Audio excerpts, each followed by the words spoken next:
سلام دوستان عزیز، خوش آمدید. یاسمین هستم از کانال یاسمین چارت آنلاین و فال امروزمون این هستش. فال کوتاه امروزمون داره به همون میگه که الان وقت مناسبیه، بهترین موقع مناسب آماده باشین، در دسترس باشین برای یه مسئله. خب ببینیم این چه مسئله یکی داره بهتون میگه.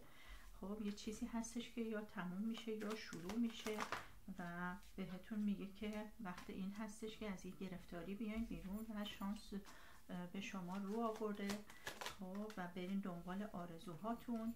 یکی از مسائلتون اگه الان حرکتی رو انجام بدین، یک مسئله هستش که در نظر دارین میخواین از این مشکلی بیاین بیرون، الان وقتشه که این حرکت رو انجام بدین و با عشق و خیال راحت شما یه مسئله رو درست میکنید. میتونه ربط داشته باشه به یک قرارداد، به یک ازدواج، به یک خرید مسکن یا فروش مسکن.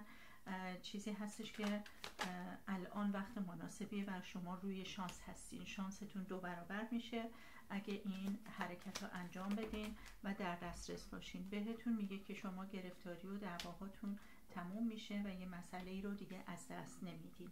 خیالتون راحت باشه. بهتون میگم میتونه یه وام باشه، میتونه یک عشق باشه، میتونه مسئله خانوادگی باشه که داره درست میشه و باید همین الان حرکت اول رو انجام بدین. اوکی، امیدوارم که خوشتون اومده باشه.